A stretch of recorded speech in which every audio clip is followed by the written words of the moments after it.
Hi dear students, ഇന്ന് നമ്മൾ discuss ചെയ്യുന്നത് നമ്മൾ ഇംഗ്ലീഷ് ക്വസ്റ്റ്യൻ പേപ്പേഴ്സിലൊക്കെ നമുക്ക് തലവേദനയായിട്ടുള്ള ഒരു ടോപ്പിക്കാണ്. ഒരു ഗ്രാമർ ഏരിയയിൽ നിന്നുള്ളൊരു ടോപ്പിക്കാണ്. The topic is conditional clause. Okay, conditional ക്ലോസിന് പറയുന്ന വേറൊരു പേരാണ് ഇഫ് ക്ലോസ്. ഓക്കെ, അപ്പോൾ conditional clause is also known as if clause. ഇനി എത്ര ടൈപ്പ് ഇഫ് ക്ലോസുകൾ ഉണ്ട് എന്നുള്ളതൊന്ന് ചെക്ക് ചെയ്യാം. There are 3 types of conditional clauses. 3 തരത്തിലുള്ള കണ്ടീഷണൽ ക്ലോസസ് ആണുള്ളത്. ഒന്ന് ഫസ്റ്റ് കണ്ടീഷൻ, രണ്ടാമത്തത് second condition, and the third one is third condition. Okay, now നമുക്ക് എന്ത് ചെയ്യാം, ഓരോ കണ്ടീഷണൽ ക്ലോസുകളും സെപ്പറേറ്റ് ആയിട്ട് ഡിസ്കസ് ചെയ്ത് നോക്കാം. അപ്പോൾ ആദ്യത്തേത് ഇതാണ് ഫസ്റ്റ് കണ്ടീഷൻ. ഓക്കെ, അപ്പോൾ ഫസ്റ്റ് കണ്ടീഷനിലുള്ള ഒരു എക്സാമ്പിളാണ് ഞാനിവിടെ ഒരു സെൻറ്റൻസ് ആയിട്ട് കൊടുത്തിട്ടുള്ളത്. നോക്കൂ, look at the sentence. If I study I will pass. Okay, if I study I will pass. അപ്പോൾ നമ്മൾ ഈ ഒരു സെൻറ്റൻസിലേക്ക് നോക്കുമ്പോൾ നമുക്ക് 2 ഭാഗം, ഞാനിവിടെ അണ്ടർലൈൻ ചെയ്തിട്ടുള്ള 2 ഭാഗങ്ങൾ കാണാൻ പറ്റും. ഈ ഒരു ഭാഗം ഫസ്റ്റ് പാർട്ടാണ്, ഈ ഭാഗം സെക്കൻഡ് പാർട്ടാണ്. ഈ ഫസ്റ്റ് പാർട്ടിൽ നമുക്ക് ഇഫ് കാണാൻ പറ്റുന്നതുകൊണ്ട് നമ്മൾ ഈ ഒരു ഭാഗത്തിന് പറയുന്ന പേരാണ് ഇഫ് ക്ലോസ്. ഓക്കെ, രണ്ടാമത്തെ ഭാഗത്ത് ഇഫ് ഇല്ല, അതുകൊണ്ട് നമ്മൾ ഈ ഭാഗത്തിന് വിളിക്കുന്ന പേരാണ് മെയിൻ ക്ലോസ്. അപ്പോൾ ഒരു കണ്ടീഷണൽ ക്ലോസിൽ 2 ഭാഗം ഉണ്ടാവും.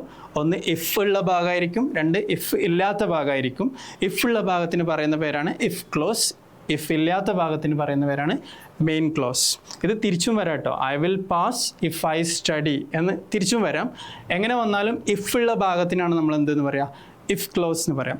ഇനി എങ്ങനെയാണ് ഇത് ഇങ്ങനെ ഒരു സെൻറ്റൻസ് ആയതെന്നുള്ളതിനെക്കുറിച്ച് നമുക്ക് നോക്കാം. അപ്പം നമുക്ക് വേർബുകളെ കുറിച്ചിട്ട് അറിയാമല്ലോ. V1, V2, V3 ഇങ്ങനെ 3 ടൈപ്സ് വേർബിന് 3 ഫോംസ് ആണുള്ളത്. V1, V2, V3. ഇപ്പം സ്റ്റഡി എന്നുള്ള വേർഡ് ഞാൻ എടുക്കുകയാണെങ്കിൽ സ്റ്റഡീൻ്റെ V2 എന്താ, സ്റ്റഡി എന്ന് പറയുന്നത് V1 ആണ്. സ്റ്റഡീൻ്റെ V2 എന്ന് പറയുന്നത് എന്താണ്, സ്റ്റഡീഡ്. ഓക്കെ, സ്റ്റഡിയുടെ V3 എന്ന് പറയുന്നതും എന്ത് തന്നെയാണ്, സ്റ്റഡീഡ് ആണ്. ഓക്കെ, അപ്പോൾ ഒരു കാര്യം മനസ്സിലായി, സ്റ്റഡി എന്ന് പറയുന്നത് എന്താണ്, V1 ആണ്. അതായത് വേർബിൻ്റെ ഫസ്റ്റ് ഫോമാറ്റാണ് സ്റ്റഡി എന്ന് പറയുന്നത്. അപ്പോൾ നമ്മളിപ്പോൾ ഡിസ്കസ് ചെയ്യുന്നത് ഫസ്റ്റ് കണ്ടീഷനാണ്. ഫസ്റ്റ് കണ്ടീഷനിൽ ഇഫ് ക്ലോസിൻ്റെ ഭാഗം നോക്കിക്കഴിഞ്ഞാൽ അവിടെ വരുന്ന വേർബ് V1 ആണെന്ന് മനസ്സിലായി. ഓക്കെ, ഇഫ് ഐ സ്റ്റഡി എന്ന് പറയുന്നതിലെ സ്റ്റഡി എന്ന വേർബ് V1 ആണ്.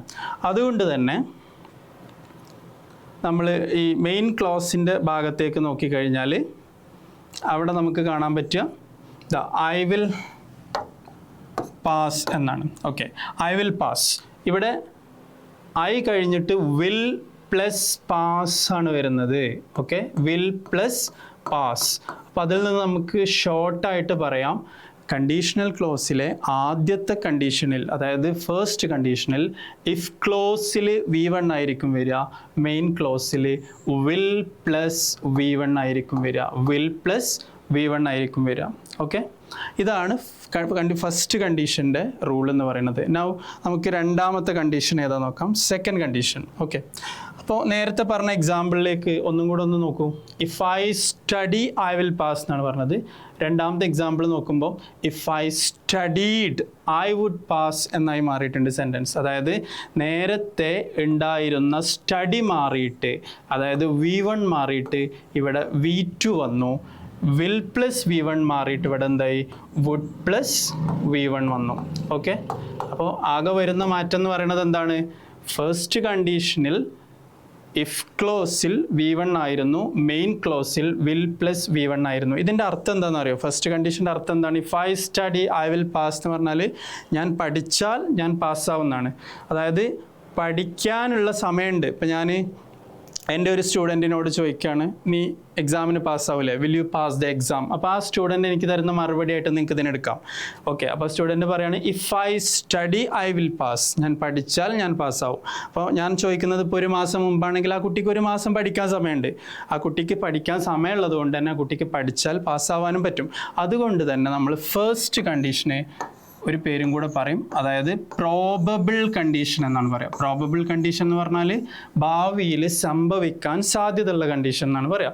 ഓക്കെ, അപ്പോൾ നമ്മൾ ഡിസ്കസ് ചെയ്തുകൊണ്ടിരുന്നത് സെക്കൻഡ് കണ്ടീഷനാണ്. അപ്പോൾ നേരത്തെ ഡിസ്കസ് ചെയ്ത കണ്ടീഷനിൽ ഇഫ് ക്ലോസിൽ V1 വന്നപ്പോൾ ഇവിടെ നമ്മൾ എന്താ കണ്ടത്, V2 ആണ് കണ്ടത്. അതായത് ഇഫ് ക്ലോസിൽ V2 വന്നിട്ടുണ്ട്. അതേസമയം മെയിൻ ക്ലോസിലോ വുഡ് പ്ലസ് V1 ആണ് വന്നിട്ടുള്ളത്. അപ്പോൾ ഇതിൻ്റെ അർത്ഥം എങ്ങനെയായിട്ട് മാറി? നേരത്തെ നമ്മൾ എന്താ പറഞ്ഞത്, ഞാൻ പഠിച്ചാൽ പാസ്സാവുന്നല്ലേ. ഇവിടെ നമ്മളെങ്ങനെ പറയാം, ഞാൻ പഠിച്ചിരുന്നെങ്കിൽ പാസ്സാകുമായിരുന്നു. അപ്പോൾ അതേ കുട്ടിയോട് ഒരു മാസം കഴിഞ്ഞ് പരീക്ഷ കഴിഞ്ഞിട്ട് പുറത്തിറങ്ങുന്ന സമയത്ത് ഞാൻ ചോദിക്കുകയാണ്, നീ പരീക്ഷ പാസ്സാവൂലേ? അപ്പോൾ ആ കുട്ടി പറയാണ്, if I studied I would pass. ഞാൻ പഠിച്ചിരുന്നെങ്കിൽ ഞാൻ പാസ്സാവുമായിരുന്നു. അതായത് ആ കുട്ടി പഠിച്ചിട്ടില്ല എന്നാണ് അതിൻ്റെ അർത്ഥം. പാസ്സാവാനുള്ള സാധ്യത കുറയും ചെയ്തു. അതുകൊണ്ട് തന്നെ ഈ കണ്ടീഷന് നമ്മൾ പറയുന്ന പേരാണ് ഇംപ്രോബബിൾ കണ്ടീഷൻ. ഇംപ്രോബബിൾ കണ്ടീഷൻ എന്ന് പറഞ്ഞാൽ ഭാവിയിൽ സംഭവിക്കാൻ സാധ്യത കുറഞ്ഞിട്ടുള്ള കണ്ടീഷൻ എന്നാണ് അർത്ഥം. ഓക്കെ, അപ്പോൾ അതിൽ ആകെ ശ്രദ്ധിക്കേണ്ട കാര്യം ഇഫ് ക്ലോസിൽ V2, മെയിൻ ക്ലോസിൽ വുഡ് പ്ലസ് V1. ഇനി ഇതാണ് ലാസ്റ്റ് കണ്ടീഷണൽ ക്ലോസ്, അതായത് തേർഡ് കണ്ടീഷൻ. ഇതിൻ്റെ സ്ട്രക്ചർ ഒന്ന് നോക്കൂ, കുറച്ച് വലിയ സ്ട്രക്ചറാണ്. If I had studied I would have passed. ഇവിടെ എന്തൊക്കെ മാറ്റങ്ങളാണ് സംഭവിച്ചത്? ഇഫ് ക്ലോസിൽ വന്നത് എന്താണ്, ഹാഡ് പ്ലസ് V3 വന്നിട്ടുണ്ട്. അതായത് ഹാഡ് പ്ലസ് സ്റ്റഡീഡ് എന്ന് പറയുന്നത് എന്താണ്?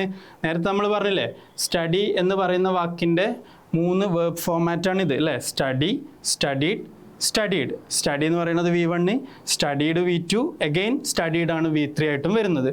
അപ്പോൾ രണ്ടാമത്തെ കണ്ടീഷനിൽ ഇവിടെ കണ്ടത് V2 ആണ്, ഇവിടെ നമ്മളിപ്പോൾ കണ്ടത് V3 ആണ്. അതായത് ഈ V3 വരുമ്പോൾ ഒരു കാര്യം ശ്രദ്ധിച്ചാൽ മതി, മുമ്പിൽ ഹാസോ ഹാവോ ഹാഡോ എപ്പോഴും ഉണ്ടായിരിക്കും. അതുണ്ടെങ്കിൽ മനസ്സിലാക്കാം അത് V3 ആണ്. അപ്പോൾ ഇവിടെ നമ്മൾ വെറും സ്റ്റഡീഡ് ആണ്, അപ്പോൾ അത് V2 ആണ്. ഇവിടെ നമുക്ക് വെറും സ്റ്റഡീഡ് അല്ല, മുമ്പിൽ ഹാഡ് ഉണ്ട്. അപ്പോൾ നമുക്ക് മനസ്സിലാക്കാം ഇത് V2 അല്ല, V3 ആണ്. അപ്പോൾ ഇഫ് ക്ലോസിൽ ഹാഡ് പ്ലസ് V3 വന്നു. മെയിൻ ക്ലോസിലേക്ക് നോക്കിയാലോ, would plus have plus would plus have plus V3. Okay, I would have passed എന്ന് പറയുമ്പോൾ എന്താണ്, V3 ആണ്. മുമ്പിൽ ഹാസോ ഹാവോ ഹാഡോ ഉണ്ടെങ്കിൽ V3 ആയിരിക്കും എന്ന് ഞാൻ പറഞ്ഞു. ഓക്കെ, അപ്പോൾ പാസ്ഡ് എന്ന് പറയുമ്പോൾ V3 ആണ്, കാരണം മുമ്പിൽ എന്തുണ്ട്, ഹാവ് ഉണ്ട്. അപ്പോൾ ഇതിൻ്റെ അർത്ഥം എങ്ങനെയാണ് വരിക? ഇഫ് ഐ ഹാഡ് സ്റ്റഡീഡ്, ഞാൻ പഠിച്ചിട്ടുണ്ടായിരുന്നെങ്കിൽ ഐ വുഡ് ഹാവ് പാസ്ഡ്, ഞാൻ നേരത്തെ പാസ്സായി പോകുമായിരുന്നു. അപ്പോൾ ഇതെങ്ങനെ നമുക്ക് കണക്ട് ചെയ്യാൻ പറ്റും? അപ്പോൾ നേരത്തെ പറഞ്ഞ അതേ എക്സാമ്പിൾ വെച്ച് ഞാൻ കണക്ട് ചെയ്ത് തരാം. അതേ കുട്ടിയോട് ഒരു 10 വർഷത്തിന് ശേഷം ആ കുട്ടി വലുതായി വേറെ വല്ല ജോലിക്കും പോകുന്ന സമയത്ത് ഞാൻ ചോദിക്കുകയാണ്, നീ പഠിച്ചിട്ട് പാസ്സായിട്ട് ജോലിയൊന്നും കിട്ടിയില്ല എന്ന് ചോദിക്കുമ്പോൾ ആ കുട്ടി പറയുകയാണ്, ഇഫ് ഐ ഹാഡ് സ്റ്റഡീഡ്, കുട്ടി എന്ന് പറഞ്ഞാൽ ഇപ്പോൾ വലിയ ആളായിട്ടുണ്ട്, if I had studied I would have passed, നേരത്തെ ഞാൻ നിങ്ങൾ പറഞ്ഞത് കേട്ട് പഠിച്ചിട്ടുണ്ടായിരുന്നെങ്കിൽ പാസ്സാകുമായിരുന്നു. അതിൻ്റെ അർത്ഥം ഇനി ഒരിക്കലും ആ കുട്ടിക്ക് എന്ത് ചെയ്യാൻ പറ്റില്ല, എക്സാം എഴുതാൻ പറ്റില്ല, ഇനി ഒരിക്കലും പാസ്സാവാനും പറ്റില്ല. ഇതൊരിക്കലും നടക്കാത്ത കണ്ടീഷനാണ്. അതുകൊണ്ട് തന്നെ ഇതിന് പറയുന്ന പേരാണ് impossible condition. Okay, impossible condition, അസാധ്യമായിട്ടുള്ള കാര്യമായതുകൊണ്ടാണ് ഇംപോസിബിൾ കണ്ടീഷൻ എന്ന് പറയുന്നത്. അപ്പോൾ നമുക്ക് പെട്ടെന്നൊന്ന് തിരിച്ചു പോവാം. കണ്ടീഷണൽ ക്ലോസുകൾ 3 ടൈപ്സ് ആണ്. First condition, second condition, third condition. First condition is also known as probable condition. First condition പറയുന്ന വേറൊരു പേരാണ് probable condition. Second condition is also known as improbable condition. Third കണ്ടീഷന് പറയുന്ന വേറൊരു പേരാണ് ഇംപോസിബിൾ കണ്ടീഷൻ. അപ്പോൾ ഫസ്റ്റ് കണ്ടീഷൻ എക്സാമ്പിൾ ആയിരുന്നു if I study I will pass, ഞാൻ പഠിച്ചാൽ ഞാൻ പാസ്സാവും, ഭാവിയിൽ നടക്കാൻ സാധ്യതയുണ്ട്. ഇഫ് ക്ലോസിൽ V1 ആണ്, മെയിൻ ക്ലോസിൽ വിൽ പ്ലസ് V1 ആണ്. അതുകൊണ്ട് നടക്കാൻ സാധ്യത ഉള്ളതുകൊണ്ട് ഇതിന് പറയുന്ന പേരാണ് പ്രോബബിൾ കണ്ടീഷൻ. രണ്ടാമത്തത് നടക്കാൻ സാധ്യത കുറവാണ്, അതുകൊണ്ട് ഇംപ്രോബബിൾ കണ്ടീഷൻ എന്നാണ് പറയുന്നത്. ഇഫ് ക്ലോസിൽ V2 ആണ്, മെയിൻ ക്ലോസിൽ വുഡ് പ്ലസ് V1 ആണ്. മൂന്നാമത്തെ കണ്ടീഷൻ എന്ന് പറയുന്നത് തേർഡ് കണ്ടീഷൻ, അതല്ലെങ്കിൽ ഇംപോസിബിൾ കണ്ടീഷൻ, കാരണം ഒരിക്കലും ഇത് നടക്കില്ല.